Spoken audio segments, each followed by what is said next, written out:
Students, तो आज के लेक्चर में हम डिस्कस करेंगे types of chemical reactions. Chemical reactions के क्या टाइप्स हैं, उसके क्या फीचर्स हैं, सब कुछ आज के वीडियो में हम डिस्कस करेंगे। बहुत छोटी वीडियो होगी, सिर्फ आज हम टाइप्स डिस्कस करेंगे, तो जल्दी से सब्सक्राइब कर दो। अब हम स्टार्ट करते हैं types of reactions.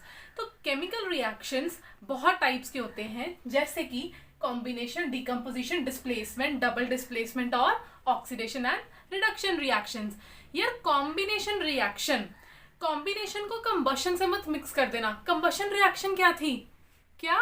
Yes, combustion reaction थी जब हम किसी कंपाउंड को ऑक्सीजन के साथ रिएक्ट कर रहे हैं और एंड में क्या रिलीज हो रही है? बिल्कुल हीट रिलीज हो रही है, जिससे हमारे को क्या पता चलता है? All combustion reactions are exothermic. तो अब हम करने वाले हैं व्हाट आर कॉम्बिनेशन रिएक्शंस। तो हर एक रिएक्शन को अच्छे से डिस्कस करेंगे। बैठे रहो, आंखें अच्छी तरह खोल के, दिमाग खोल के सुनो, इसी लेक्चर में सब कुछ क्लियर हो जाएगा। So now let's start with the video. Okay, so now combination reactions जो होती हैं, आपको कॉम्बिनेशन के नाम से ही पता चल रहा है क्या होता है कॉम्बिनेशन का मतलब। जब दो चीजें जुड़ के एक नई चीज बना दे, उसको बोलते हैं कॉम्बिनेशन करना। मैं कंबाइन करना चाहती हूँ, मैं दो चीजों को कंबाइन करना चाहती हूँ और उनसे एक नई चीज बनाना चाहती हूँ, उसको हम बोलते हैं कॉम्बिनेशन रिएक्शन। ठीक है, अब यहाँ पे कॉम्बिनेशन रिएक्शंस किस में हो सकता है? या तो दो एलिमेंट्स जुड़ेंगे, ठीक है, या एक एलिमेंट जुड़ेगा, एक कंपाउंड जुड़ जाएगा, ठीक है। और क्या बनेगा? दो कंपाउंड से जुड़ के हमारे पास कॉम्बिनेशन रिएक्शन शो करेंगे। जब दो एलिमेंट्स जुड़ेंगे तो हमारे पास क्या बनता है? कंपाउंड बनता है। तो यहाँ पे तीनों टाइप्स की कॉम्बिनेशन रिएक्शंस में हमारे को कोई ना कोई नया कंपाउंड देखने को मिलेगा। कंपाउंड क्या होता है? जब डिफरेंट एलिमेंट्स जुड़ते हैं और आपको एक प्रोडक्ट मिलता है, उसको हम कंपाउंड बोलते हैं। तो अब मैं आप यहाँ पे दो एग्जांपल्स देखो। जब मैग्नीशियम का रिबन हम ऑक्सीजन के प्रेजेंस के अंदर बर्न करते हैं तो हमारे को मैग्नीशियम ऑक्साइड देखने को मिलता है। जब मैग्नीशियम ऑक्सीजन के साथ रिएक्ट करेगा तो हमारे को क्या मिलेगा? Magnesium oxide. तो इससे हमारे को ये पता चल रहा है कि एक एलिमेंट हमारे पास मैग्नीशियम का है, एक एलिमेंट हमारे पास ऑक्सीजन का मॉलिक्यूल है। तो अब यहाँ पे हमारे को ये पता चल रहा है कि एक मॉलिक्यूल ऑक्सीजन का है, एक हमारे पास मैग्नीशियम है, ये दोनों मिलकर हमारे पास मैग्नीशियम ऑक्साइड बना रहे हैं। और साथ में हमारे पास एक हाइड्रोजन का मॉलिक्यूल है, एक ऑक्सीजन का मॉलिक्यूल है, दोनों मिलकर क्या बना रहे हैं? हमारे पास वाटर बना रहे हैं। तो इससे आपको ये पता चल रहा है कि यहाँ पे मॉलिक्यूल्स हैं। मॉलिक्यूल क्या होता है? जब सेम एलिमेंट्स कंबाइन होते हैं तो हमारे को एक मॉलिक्यूल मिल जाता है।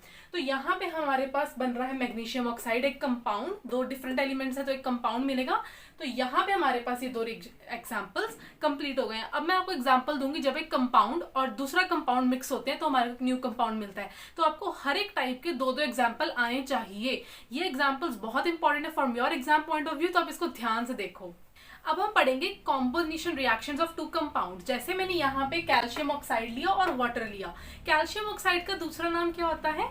बिल्कुल क्विक लाइम। कैल्शियम ऑक्साइड का दूसरा नाम होता है क्विक लाइम। जब इन दोनों ने रिएक्ट किया, देखो यार, जब भी कोई चीज वाटर के साथ रिएक्ट करती है तो वो ज्यादातर हाइड्रोक्साइड्स देती है। तो यहाँ पे आपको मिल जाएगा कैल्शियम हाइड्रोक्साइड। क्या मिल जाएगा? Calcium hydroxide. कैल्शियम हाइड्रोक्साइड का दूसरा नाम क्या होता है?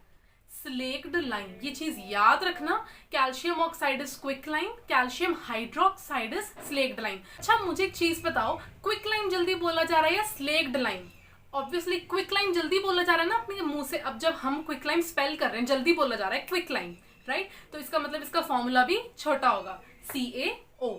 स्लेक्ड लाइम थोड़ा बड़ा बन के बोला जा रहा है तो उसका फॉर्मूला भी बड़ा होगा, कैल्शियम हाइड्रोक्साइड। मैं इसमें बहुत कंफ्यूज होती थी, क्विक लाइम कैसे बोलेंगे कैल्शियम हाइड्रोक्साइड को भी या कैल्शियम ऑक्साइड को। तो ये ट्रिक बहुत काम आती है। क्विक लाइम छोटा नाम तो छोटा फॉर्मूला, स्लेक्ड लाइम बड़ा नाम तो कैल्शियम हाइड्रोक्साइड। अगर आपको ये ऐसे याद रखना है तो आप ऐसे याद रख सकते हो, अदरवाइज इट्स योर विश, आप कैसे भी याद करो, लेकिन याद जरूर करो। फिर उसके बाद जब कैल्शियम हाइड्रोक्साइड बन जाता है, कैल्शियम हाइड्रोक्साइड CO2 के साथ रिएक्ट करता है और वो कैल्शियम कार्बोनेट बनाता है। कैल्शियम कार्बोनेट और साथ में कैल्शियम कार्बोनेट बनाता है और साथ में बनाता है वाटर। अब जो यहाँ पे क्वेश्चन आता है, वो यहाँ पे क्वेश्चन आता है कि घर की व्हाइट वॉशिंग, जब घर की सफेदी करवाते हैं, व्हाइट वॉशिंग कराते हैं, तो क्या ही बनता है उसमें? तो उसमें बेसिकली कुछ नहीं होता, क्विक लाइम को वाटर के साथ रिएक्ट किया जाता है और हमारे पास कैल्शियम हाइड्रोक्साइड बन जाता है, which is aqueous. Calcium hydroxide जो होता है ना, फिर वो एटमॉस्फेरिक कार्बन डाइऑक्साइड रिएक्ट करता है और वो कैल्शियम कार्बोनेट बनाता है, जो जिसकी फिनिशिंग व्हाइट कलर की होती है, व्हाइट कलर की पॉलिश्ड फिनिशिंग होती है। कैल्शियम कार्बोनेट को ही हम क्या बोलते हैं? White wash. ठीक है, तो कैल्शियम कार्बोनेट प्रेसिपिटेट होता है, व्हाइट कलर का प्रेसिपिटेट होता है। मैंने यहाँ पे ये एरो बनाया, इसका मतलब इट्स अ प्रेसिपिटेट। तो ये प्रेसिपिटेट होता है, सॉलिड होता है, तो यहाँ पे it is used as a white washing material. I hope this is very much clear. तो यही था आपका combination reactions. Now we will move into the decomposition reactions. अब हम start करेंगे decomposition reactions. आप याद करो, अगर आपने मेरा पहला लेक्चर बड़े ध्यान से देखा है, उसमें मैंने ये बोला था decomposition reactions are always endothermic. Combustion reactions exothermic, decomposition reaction endothermic. यार ये तो अब तक लर्न हो जाना चाहिए यार, देख लो. ठीक है, डिकम्पोजिशन रिएक्शंस का बेसिक मतलब क्या होता है? तोड़ना. किसी अच्छी खासी रिलेशनशिप को तोड़ना है. तोड़ने के लिए क्या करेंगे? या तो कोई आग लगाएगा, ठीक है, कोई तीसरा आके आग लगाएगा, नहीं काम चला तो या तो आप आग लगाओगे, हीटिंग दोगे. हीट आप डायरेक्टली भी दे सकते हो, दूसरा आप लाइट के थ्रू भी दे सकते हो. लाइट होती है यहाँ पे सनलाइट. तीसरा आप दे सकते हो करंट. अगर आग से भी काम नहीं बना तो हम करंट देंगे, लेकिन अलग तो हम करके रहेंगे. ठीक है, तो यहाँ पे होती है डिकम्पोजिशन रिएक्शन. डिकम्पोजिशन रिएक्शन में सबसे अच्छा एग्जांपल हमारे पास आता है कैल्शियम कार्बोनेट. कैल्शियम कार्बोनेट किसे बोलते हैं? अभी बताया है. व्हाइट वॉशिंग के मटेरियल को हम बोलते हैं कैल्शियम कार्बोनेट. जब हम इसे तोड़ते हैं, जब हम इसे हीट करते हैं, इसे तोड़ते हैं, तो ये कैल्शियम ऑक्साइड. कैल्शियम ऑक्साइड छोटा सिंबल, तो इसका मतलब ये क्या होगा? Quick lime. क्विक लाइम बनेगा और साथ में हमारे पास बनेगा वाटर, साथ में हमारे पास बनेगी ऑक्सीजन गैस. तो ये चीज आपको डिकम्पोजिशन रिएक्शन का फर्स्ट पार्ट. दूसरा हमारे पास है KClO3. KClO3 को हम बोलते हैं पोटेशियम पर क्लोरेट. तो इसे आप लिख सकते हो अपनी नोटबुक में. इसे हम बोलते हैं पोटेशियम पर क्लोरेट. मैं लिख भी देती हूं, पोटेशियम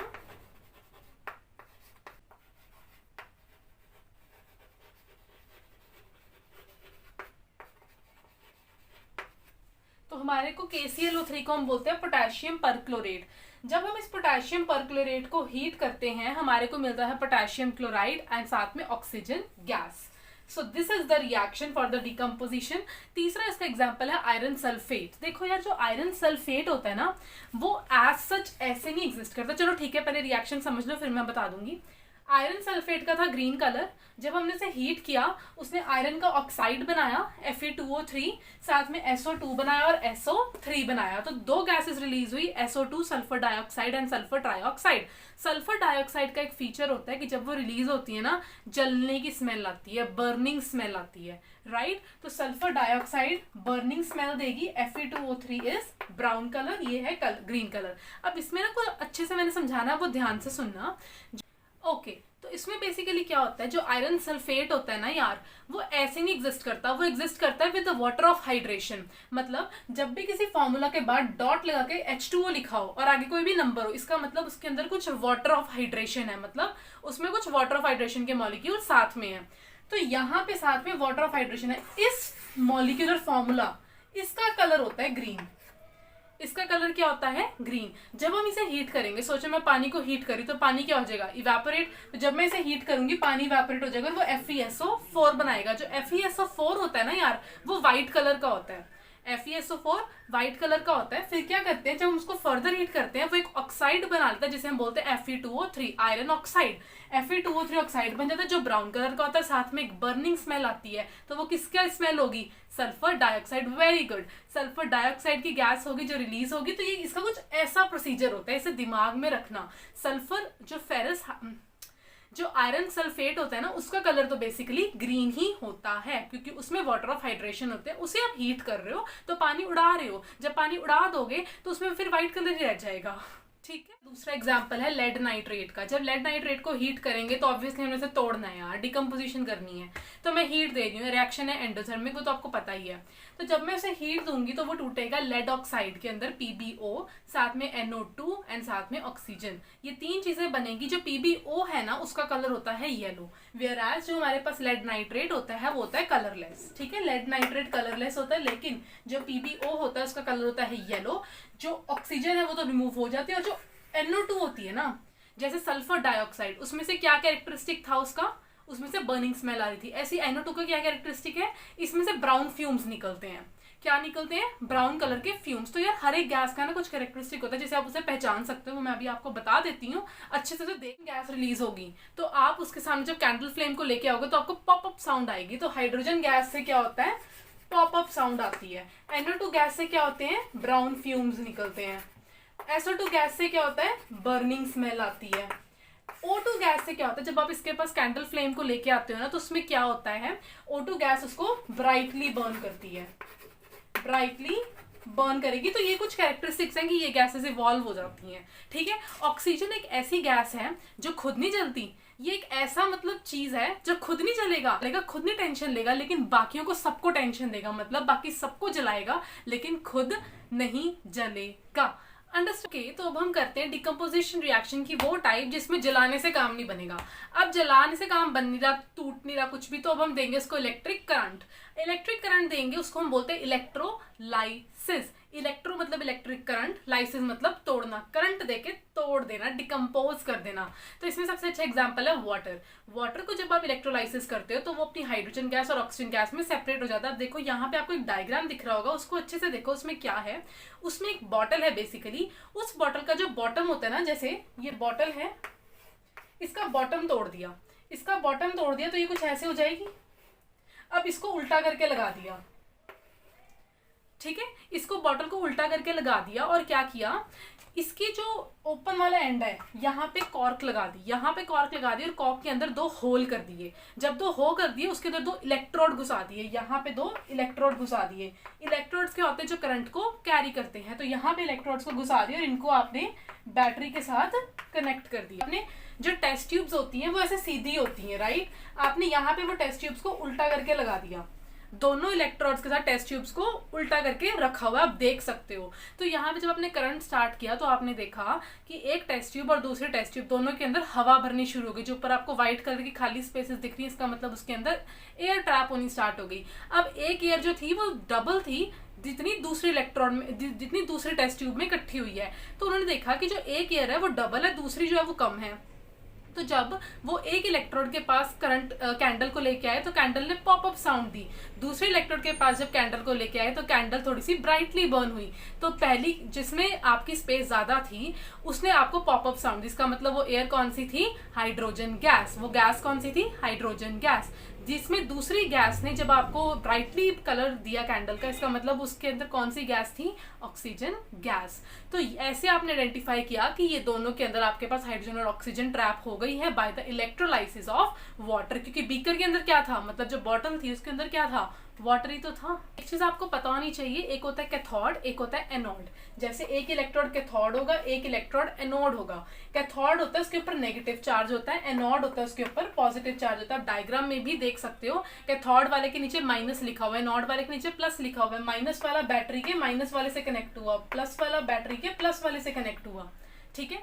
अब जो मेटल होता है, मेटल जो होते हैं वो क्या होते हैं, इलेक्ट्रॉन डोनर होते हैं। मेटल्स जो होते हैं इलेक्ट्रॉन को देना पसंद करते हैं। इसका मतलब मेटल्स जब भी कोई चीज इलेक्ट्रॉन को लूज करेगी उसके ऊपर कौन सा चार्ज आएगा, पॉजिटिव चार्ज। ये आपको आता है, आपको पता है, जब भी मेटल जब भी क्या, हमेशा मेटल का गिविंग नेचर होता है। जब मेटल इलेक्ट्रॉन लूज करता है उसके ऊपर कौन सा चार्ज आएगा, पॉजिटिव। तो मुझे एक चीज बताओ, मेटल कौन से इलेक्ट्रोड पे आएगा, प्लस वाले पे भी माइनस वाले पे, ऑब्वियसली माइनस वाले पे, क्योंकि ऑपोजिट अट्रैक्ट, राइट। प्लस वाले को माइनस अट्रैक्ट करेगा और उसके साथ आके वो वहां पे जमना शुरू हो जाएगा। तो मेटल आपका कैथोड पे डिपॉजिट होना स्टार्ट हो जाएगा।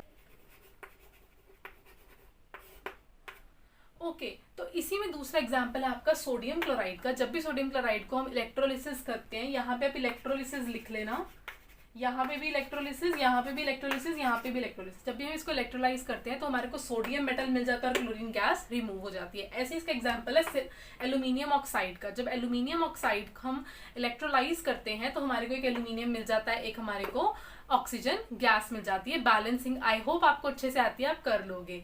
फिर आती है हमारे पास सिल्वर क्लोराइड। जब सिल्वर क्लोराइड होता है उसको जब हम इलेक्ट्रोलाइज करते हैं तो हमारे को सिल्वर मेटल अलग मिल जाता है, क्लोरीन गैस तो हवा में ही उड़ जाती है। तो क्लोरीन जो होती है वो गैस बन के रिमूव हो जाती है और जो सिल्वर होता है वो हमारे को एज अ मेटल मिल जाता है। और सिल्वर कहाँ पे होगा, सिंस मेटल है, मेटल लूजेस इलेक्ट्रॉन मतलब पॉजिटिव चार्ज, कौन से इलेक्ट्रोड पे जाके बनेगा, कौन से इलेक्ट्रॉन पे जाके वो होगा, कौन से इलेक्ट्रोड पे जाएगा, दैट इज कैथोड। क्योंकि कैथोड होता है नेगेटिव चार्ज, नेगेटिव और पॉजिटिव आपस में अट्रैक्ट करेंगे। तो ये चीज आपको ध्यान में रखनी है।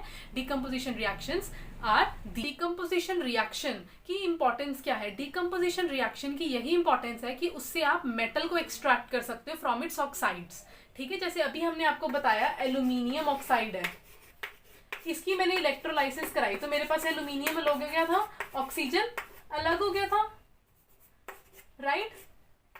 हीलियम अलग हो गया, ऑक्सीजन अलग हो गया। इसका मतलब हम एक मेटल को एक्सट्रैक्ट कर सकते हैं by the method of decomposition. अच्छा, नेचुरली डिकम्पोजिशन का क्या मतलब हमारे में क्या इंपॉर्टेंस है? डाइजेशन। जब भी आप खाना खाते हो क्या वो डायरेक्टली आपकी बॉडी के अंदर प्रोटीन्स बना लेता है, न्यूट्रिएंट्स बना लेता है? ऐसा तो नहीं होता ना, प्रोटीन्स बना लेता है, कार्बोहाइड्रेट्स, ऐसा कुछ नहीं होता। पहले क्या होता है कि आपका जो खाना होता है it breaks down into smaller particles, उसी में से बाद में डाइजेशन होती है, वो ब्रेक डाउन होता है। ब्रेक डाउन करना है, डिकम्पोजिशन करनी है, तो कौन सी रिएक्शन होगी यार? एंडोथर्मिक। तो इस चीज को आप ध्यान रखना, हमारी बॉडी में रेस्पिरेशन जो रिएक्शन होती है वो एक्सोथर्मिक होती है, डिकम्पोजिशन रिएक्शन जो होती है वो एंडोथर्मिक होती है। रेस्पिरेशन में क्या होता है, जो ग्लूकोज हमारा बना है वो हमारे सेल्स के ऑक्सीजन को लेगा, उसके साथ रिएक्ट करेगा और कार्बन डाइऑक्साइड एंड वाटर बनाएगा, जो कि मैंने लास्ट लेक्चर में बताया है, राइट?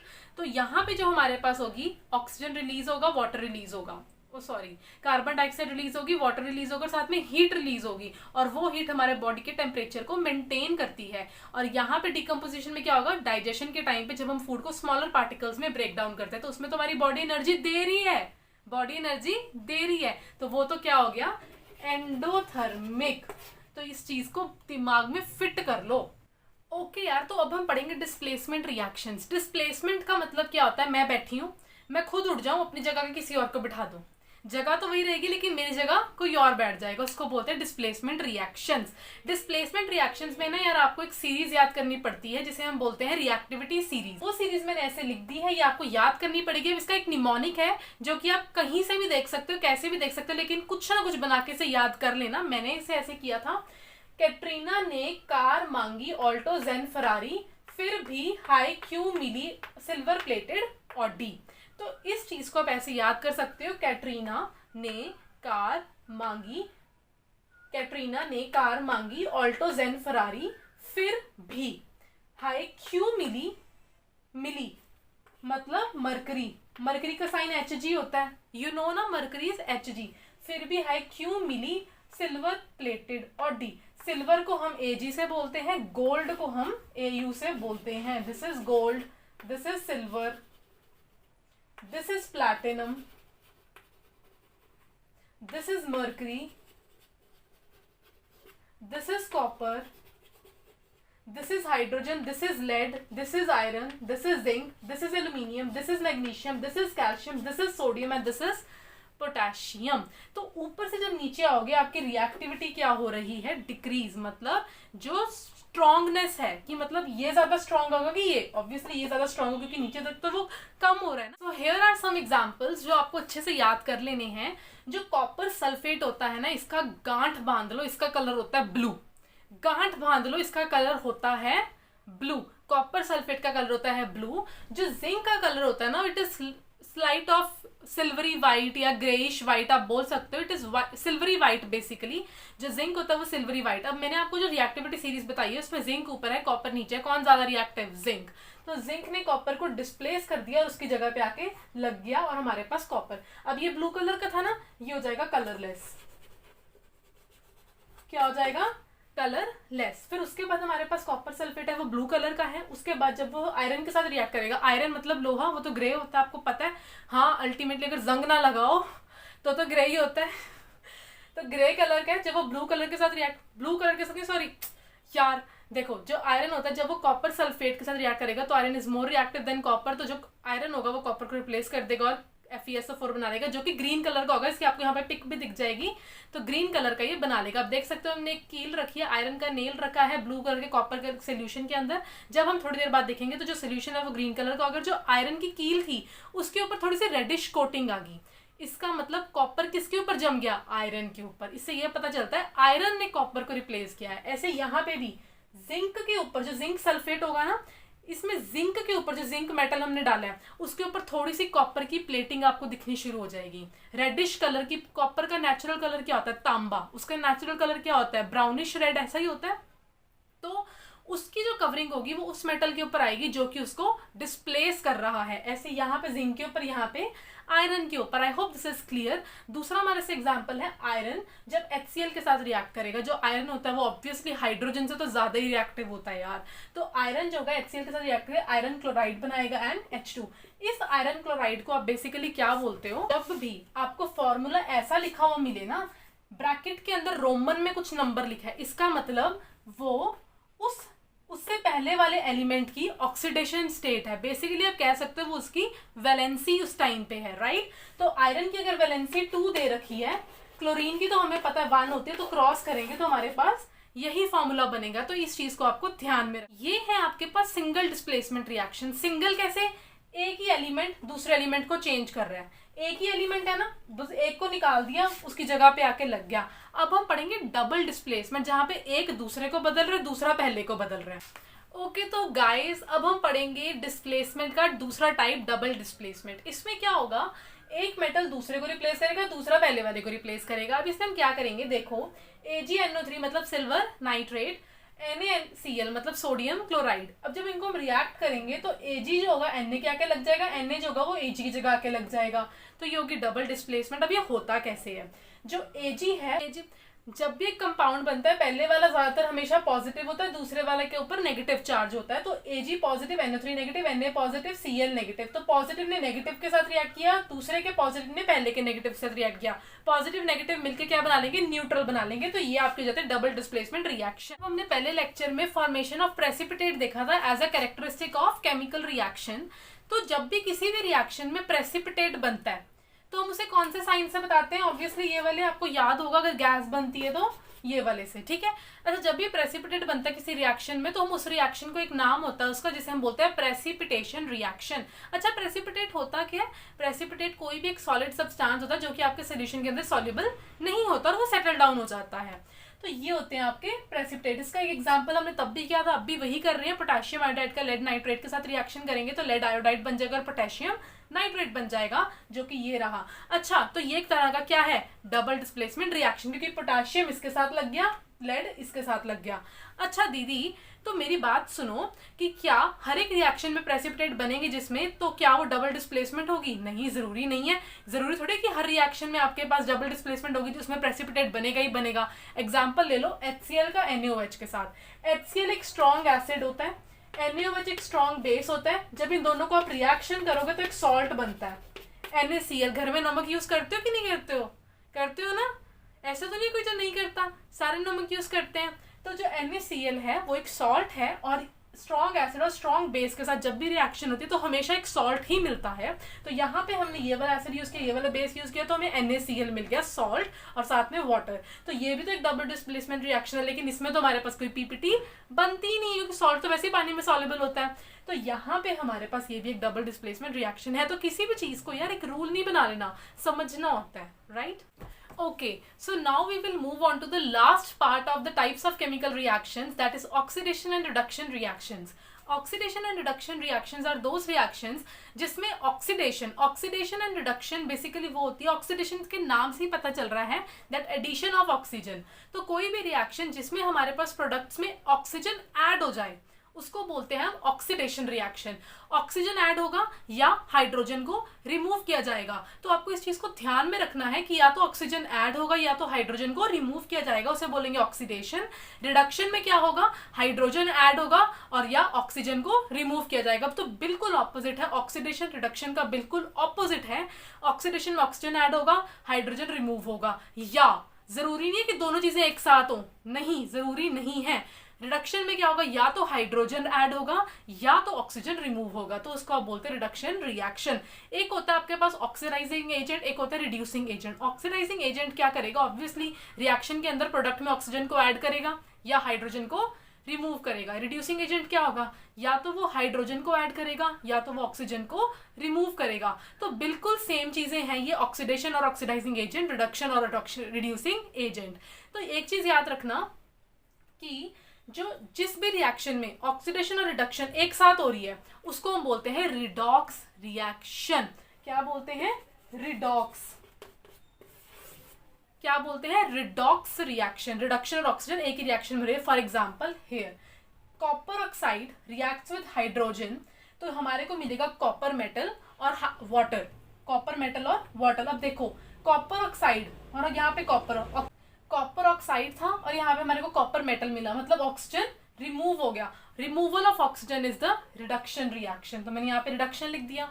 हाइड्रोजन के अंदर ऑक्सीजन ऐड हो गया, इसका मतलब ये कौन सा रिएक्शन है, ऑक्सीडेशन रिएक्शन। अब इसमें से ऑक्सीडाइजिंग एजेंट और रिड्यूसिंग एजेंट क्या होता है, हमेशा याद रखना, जो भी स्पीशीज रिएक्टेंट में से जो भी स्पीशीज ऑक्सीडाइज हो रही है वो रिड्यूसिंग एजेंट है, जो भी स्पीशीज रिड्यूस हो रही है वो ऑक्सीडाइजिंग एजेंट है। ठीक है, जैसे ये मेरे पास रिड्यूस हो रहा है तो ये ऑक्सीडाइजिंग एजेंट है, ये मेरे पास ऑक्सीडाइज हो रहा है तो ये मेरे पास रिड्यूसिंग एजेंट है।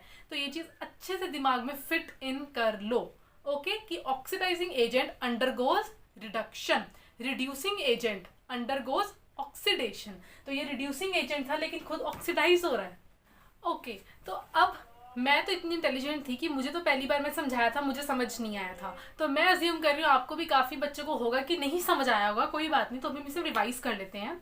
तो जब भी किसी रिएक्शन में ऑक्सीजन की एडिशन हो रही है प्रोडक्ट के अंदर उसे बोलते हैं ऑक्सीडेशन, या हाइड्रोजन की रिमूवल हो रही है उसे भी हम बोलते हैं ऑक्सीडेशन।